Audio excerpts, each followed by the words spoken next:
Today, my guest is Jake Nichols. Jake is a pharmacist in long term recovery. So, not only does he have personal experience in the field of addiction medicine, but he has taken those experiences and become a strong patient advocate for expanded access to evidence based treatment programs. And his company works toward reducing barriers to accessing that care. Welcome, Jake. Thank you, Terri. Pleasure to be here. I heard your story recently, and I wanted listeners to hear it as well.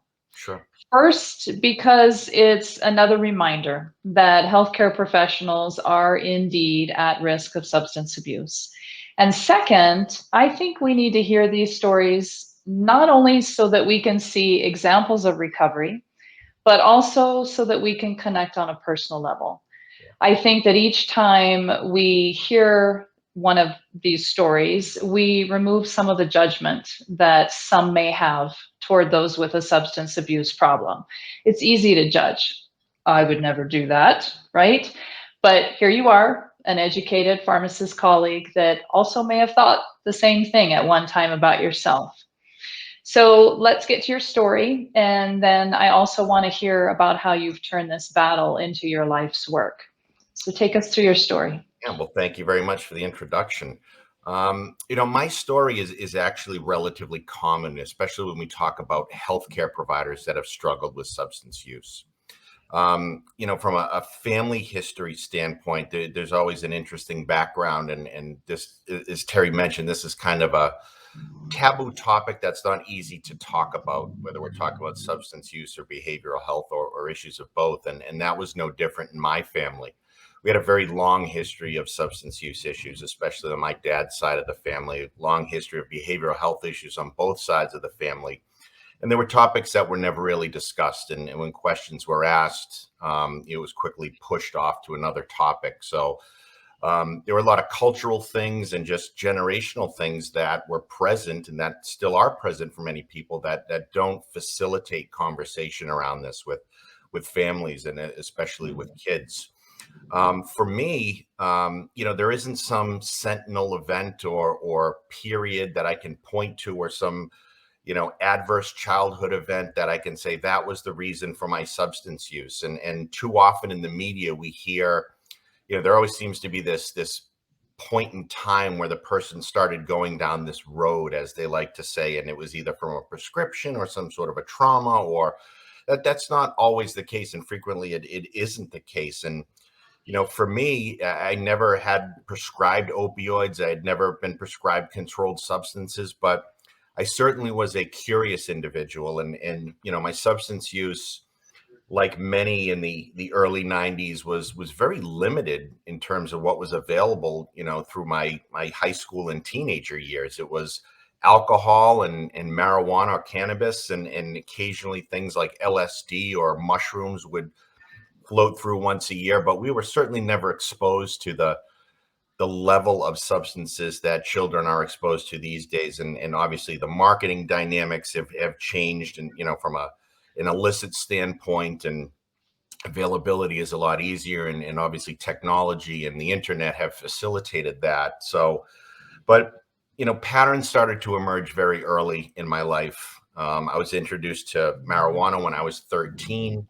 There was something very different about how I responded to that. And of course, all of this is really hindsight and again, working in this field for 12 years now and learning and being educated on it. But, my response to it was very different than my friends. It seemed to be a little bit more enjoyable for me. And I would partake in that a lot more regularly than other folks would. And, I'd always have a bag of cannabis, marijuana, weed on me at parties and events, and share with everybody. But the key facet of impairing my social abilities or my academic performance weren't really present at that time. So again, like many healthcare providers, I was a high performer academically. I did very well in school. I was always on what we call the honor roll. And obviously that afforded me an opportunity to go to pharmacy school. And I went to pharmacy school because my best friend's dad had a small town pharmacy in our town, in Natick, Massachusetts, and just loved that relationship he had with the community. And how revered he was, by folks, not only patients and the individuals in the community, but the physicians and the other clinicians in the community. And that's why I went to pharmacy school. And very quickly, my eyes were open to more defined controlled substances that were obviously available by prescription. And like a lot of folks in college, and this isn't specific to healthcare programs by any means, but I was exposed to the use of stimulants to aid me in studying for exams.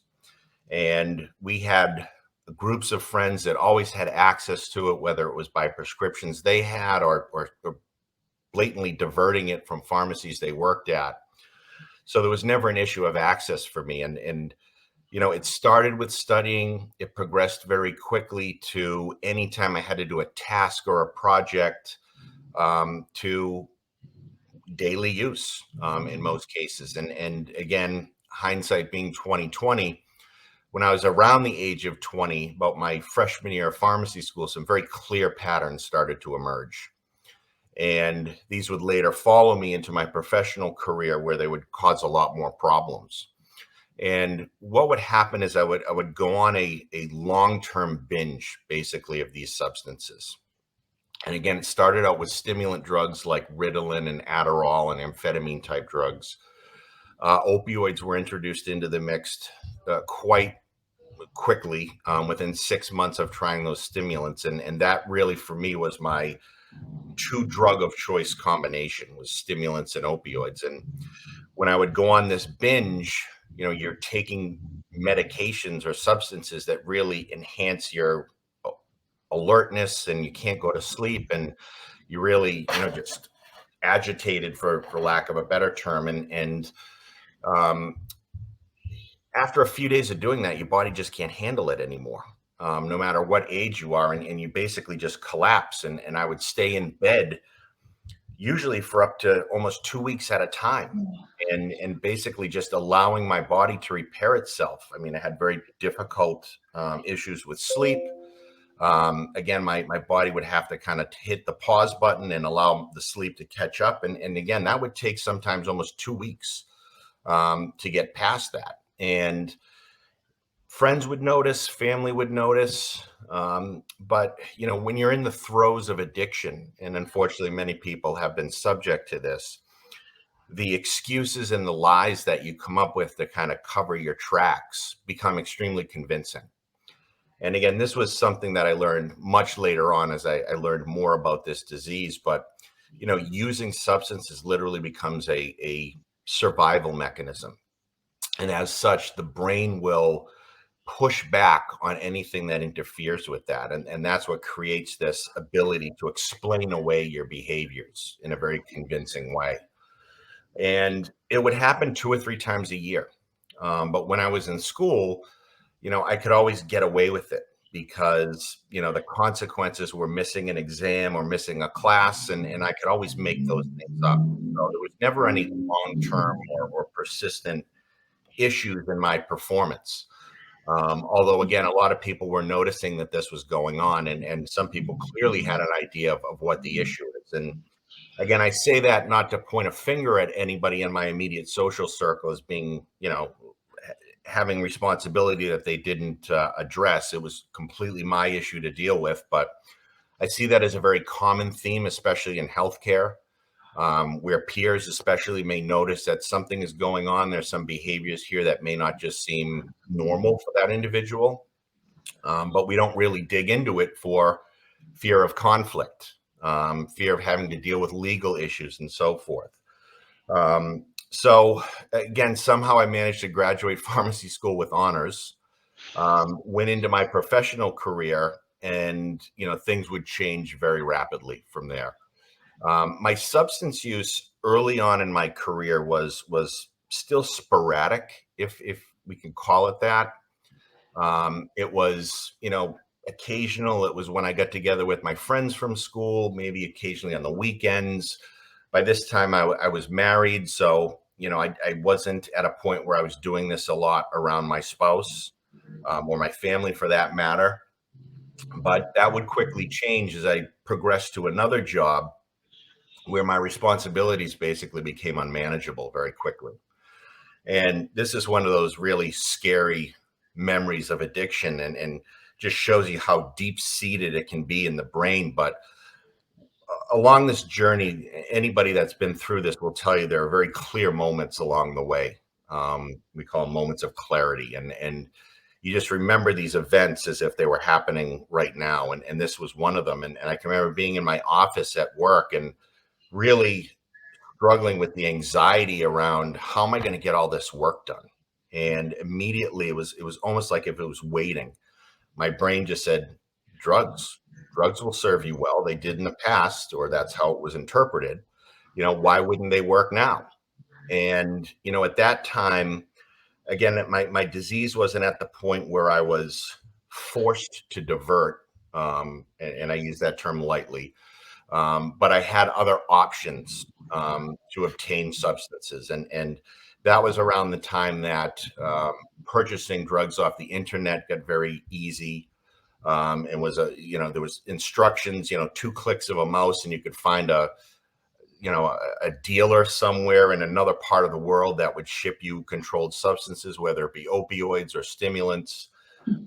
We had these rash of crackpot pain clinics, which everybody has read about, primarily in Florida and the South. You didn't have to go down there. You could actually call these places and do an online consult. And I, again, use air quotes around that term because there was no consult. It was literally a phone call with one question: what would you like and how many? So I was using those methods to procure substances. I also became quite adept at convincing prescribers that I knew and worked with that I had certain conditions, and convinced them to write me prescriptions for those conditions. And one being ADD, ADHD, where again, we use stimulants quite frequently. I could claim injuries, anytime we had a snowstorm up here in the Boston area and say, hey, could you get me some Vicodin? And, why don't you make it the ES? And if you don't mind prescribing 60, so I have them.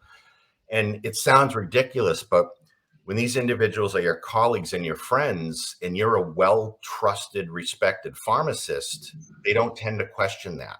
They think, well, this guy knows the drugs better than we do.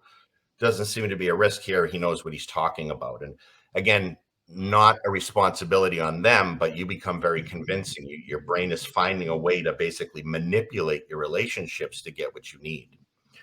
And, long story short, if you think about those behaviors that I described in the past, while I was in school, occurring in a professional setting, it becomes much more noticeable. And people start to notice, my bosses start to notice, people start to question what's going on. I'm not showing up for my clinic where I had patients coming in to see me. And I had pharmacy residents and students that were just kind of walking around aimlessly because I wasn't there to guide them and mentor them. And, eventually they have enough of that. And it comes to a point where, you wonder if they really understood what was going on. Nobody ever questioned me in terms of my substance use. At that stage, I actually did confide in my supervisor, and his response was very interesting. I'll never forget this. He said to me, after I confided in him my substance use issues, he said, okay, here's what we're going to do. You're going to go get some help. I'm going to cover for you until you're able to come back. Do what you need to do to get better, and we're never going to talk about this again. And I remember asking, why would you say that? And his response was, do you understand, as a pharmacist with a reputation as a drug addict, you will never get a job again. So I'm going to do you a favor. And again, I say that because in his mind, he thought he was doing the right thing. Maybe he was. I don't know the answer. I obviously know a little bit more now working in this field, but his thought was, I'm not going to take this young guy who's respected in our field and is on the verge of having a family and destroy his career. But again, it goes to the lack of education and knowledge and understanding of addiction, that usually that little nudge in helping somebody out is probably not enough for most people. Very, very small percentage make it that way. So, by this point, my finances are in disarray. My marriage is in disarray. I get dismissed from that job and I go on to another position where exactly the same thing happens. And, somehow I'm able to last for a few years. But, as you're going through this, you create a path of destruction. I always thought of it as like a tornado. When you see a path of a tornado go through a town, it's like you leave all this destruction in your wake. And, whether it's friends, whether it's colleagues, family, all are included in that. And you know, the liability, I think, around this, and the fear and the lack of understanding, and primarily the stigma associated with this disease, really prevents people from addressing it and digging into it. And that's something I've noticed over the years. We do a very poor job with, is educating people around those signs and symptoms of what substance use looks like, especially in healthcare providers. So I left that job. I got another job, and this is where everything would really come to fruition, if you will. And my tolerance had grown so much at that time that I started writing fake prescriptions. In addition to doing all the other things that I was doing, I was clearly diverting substances from places that I worked. I would literally just order substances from our wholesaler. Instead of the box going into the pharmacy, it went into the trunk of my car. As people can imagine, and eventually you will get caught. And we hope it's before a point where somebody's had a really serious consequence. And I was lucky enough to fall into that bucket, if you will, and they figured out what I was doing and approached me and confronted me about it, and started this process that put me on this road to recovery. And you deal with a lot of things. When this happens, as you can imagine, to anybody for that matter, you feel like your world is literally ending, that there's no way out of this. Your life is over. Your finances are in disarray. Your professional career is done with. And it's very easy to just curl up in a ball and just say, forget it. I can't get out of this. But, for reasons that are still unknown to me, I decided that wasn't going to be the case for me. And I think the biggest bonus that I had that many people don't is I had a great support network of folks. And that included providers around me, that included peers, that included friends, that included family. But just as much, probably even more so, I had many folks speak out against me. And call me things that, I still struggle to hear these days. That I had taken advantage of my position as a public healthcare provider, that I, betrayed the public trust. I was nothing but a liar and a thief. These are things that most of us are raised to not be. And when somebody calls you that, especially in a public forum, it's very, very damaging. The other piece that I was very lucky to have is we had a very structured treatment program for healthcare providers in Massachusetts. The problem was at that time, and this was 2010 when I entered this program, as in many states, it was more of a punitive legal program, whereby you were contracted to do certain things, and you're required to go to a certain number of 12-step group meetings. You have to go to a professional support group. You have to see a therapist. Every day you have to check a system and see if you've been chosen for random urine drug screens. And as you can imagine, at the time, I'm thinking, this is the most cumbersome, ridiculous. Why would they do this for me? And this is awful. I'm being persecuted. And again, I look back on it now, and I truthfully needed that structure. I needed that accountability. And again, I was very lucky to have a program that I could go into that afforded me that. Legally, it took me a very long time to rectify those issues. I was charged with well over 500 felonies that were all primarily related to diverting controlled substances, as well as writing fake prescriptions. I've seen a lot of progress in the legal system, especially as it relates to healthcare providers, where they're more likely to allow licensing boards a little bit more latitude in managing this, as opposed to throwing folks in prison. But I've also seen peers, I've called classmates for that matter, that have struggled with similar problems that ended up doing jail time because of this. And their offenses, just by the numbers, were a lot less severe than mine were, which is interesting. So we still have a lot of disparities out there as it relates to how we deal with our healthcare providers around this. For me, it also took about 5 years to get my pharmacy license back. Most states will actually give it back to you after you've been in their program for a year, as long as you've maintained stipulations in the contract. I was at that time working in addiction, and I didn't technically need my pharmacy license. So I just said, I'm going to finish, then I'll go back and request it back, and I did. And that the board at that time was a very different pharmacy than what I had faced 5 years previous.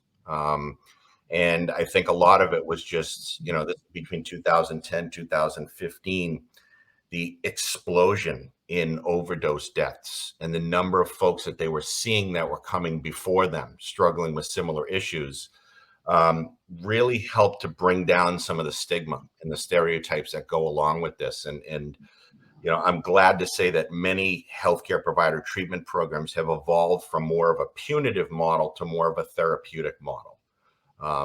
To be clear, we still have a tremendous way to go, but it has improved dramatically in again, the 12 years I've been working in this field. I've also been very lucky to have opportunities. I'm obviously quite public about my experience, and many of my peers that are in a treatment program with really all the toxic shame. A lot of folks retired or just stopped working or went into another field altogether. They just couldn't face, their peers and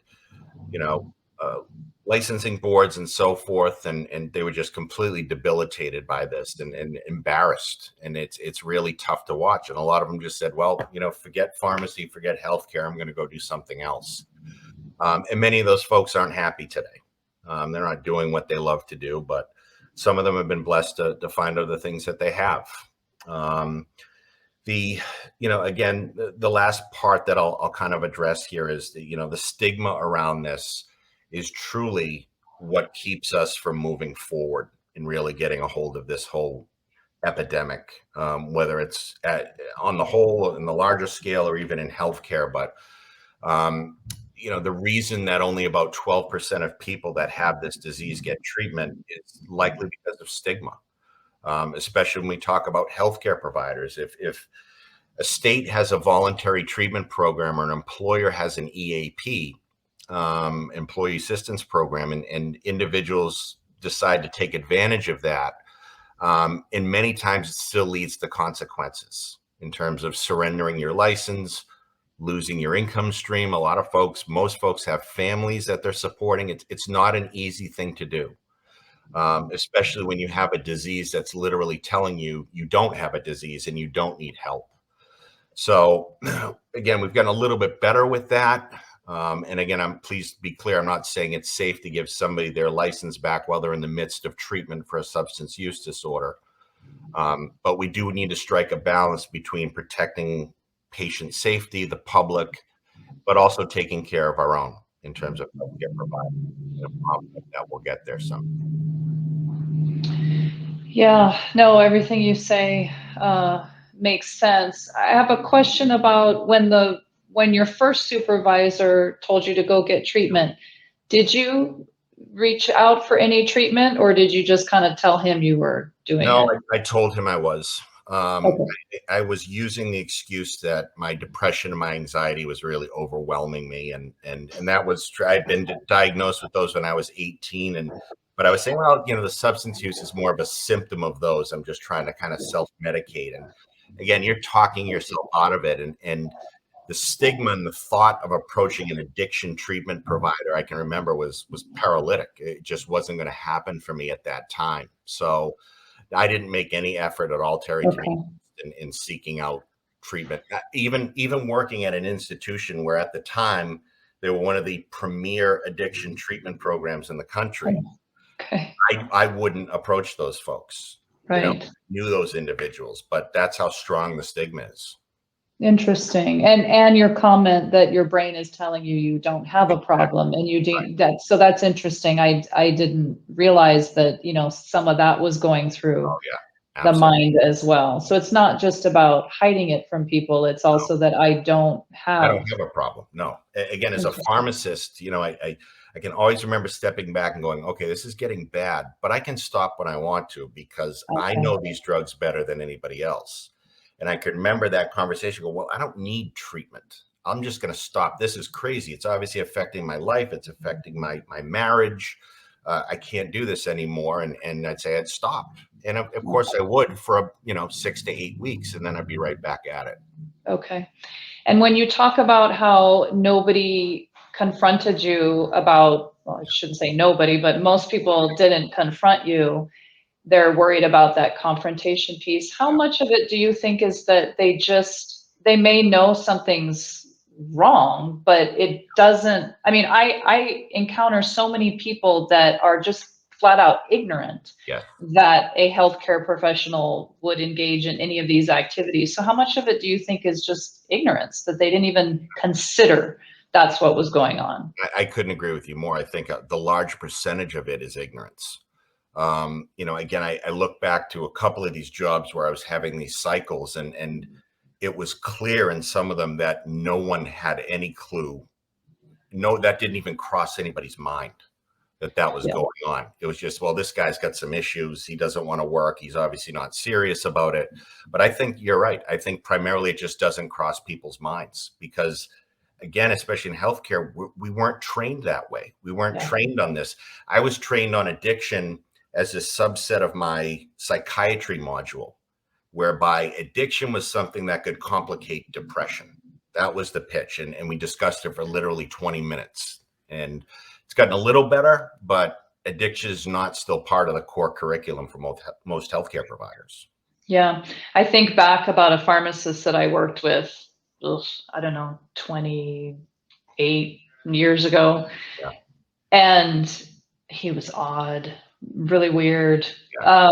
and just did some weird stuff. And years later, I found out that he was engaged in diversion. And it's like, oh, I wonder if that's what was going on. But at that time, I was ignorant too. I didn't, I wasn't in this field. It wasn't something I worked in. And so I can't help but wonder, okay, I just called him weird, odd. Yeah. Yeah. Didn't Sure. like him much. Right. Right. But, But yeah. You talk about educating people. You recently commented on a blog that I wrote and how it's important to train healthcare providers and administrators on how to identify and appropriately screen for substance abuse. And I totally agree with that. Do you have any words of wisdom for people out there and into how to accomplish that kind of education and drive those points home? yeah, I think great question.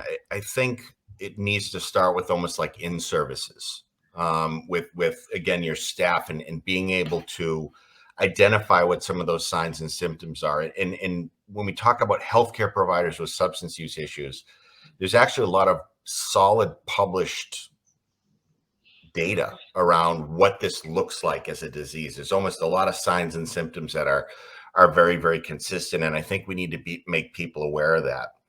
The other piece, and again, that has to be presented in the context of we're not trying to catch you. We're not trying to hurt you. We're just saying people are going to struggle with this. And if there's an issue, then please come to us. To help. Well, right. Well, we'll point you in the right direction. It'll be confidential, and so forth. So I really think it needs to start there. The other piece that I always found interesting, again, in retrospect, was every job I had during the period of my substance use, there was a clause in my contract that said I could be randomly urine drug screened at any time without explanation.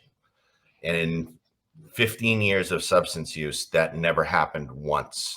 And I understand why, because that's confrontational, that's accusatory to people. But I think if we instituted just routine randomized urine drug screens in our healthcare providers, And again, it was presented as an issue of we're trying to help folks, being very clear that we're not going to turn you into the police, we'll get you the help that you need. I think that needs to become more of a part of our standard workforce, whether it's healthcare or anybody else. Yeah. The numbers. I'm surprised more places don't do that. And I think now too, in states where marijuana is legal, that is a whole different ball games that people just want to avoid it, because then there's that whole conflict there too. What do we do? Right. Yeah. No, there's a lot more that we can be doing. It certainly is. So you're the co-founder of Renovo Health. Yes. Tell us about the services you provide. Do you operate a recovery center, or you do consultation for those that do? So Renovo is actually a consulting group. We do a lot of different things. We have a lot of the addiction thought leaders that are in the field, from physicians, therapists, nurses, and we do a variety of different things. Some of our advisors do provide direct care. I have provided direct care in the past, but I kind of switched gears a little bit with Renovo a few years ago when we started seeing a big growth in technology around substance use. And one of the things that we noticed, myself and our partners, was that a lot of clinicians are not comfortable treating addiction. So therefore, they don't treat it. We have an obvious shortage of mental health and addiction providers in this country. And a lot of it is just lack of confidence in being able to do it. So we've kind of shifted a little bit, and our focus right now is building out tools and software and applications that will help physicians better treat addiction from an evidence-based standpoint. Great. Yeah, I can see it. It would be kind of intimidating for physicians that don't have experience with that. Yeah. Yeah. Fantastic. So, yeah. Thank you very much for your time. Thank you for your willingness to share your story. I can't help but think that every time a healthcare professional hears your story, it makes a difference to those of us that are engaged in the, diversion mitigation and monitoring piece of it, to potentially those that may have a problem themselves, and recognize that there is good at the end. There can be good at the end, right? If they, get that help that they need. Yeah, certainly. Thank you, Jake. Thank you, Terri, for all you do. Appreciate it. All right. We'll talk soon. Bye. Bye-bye.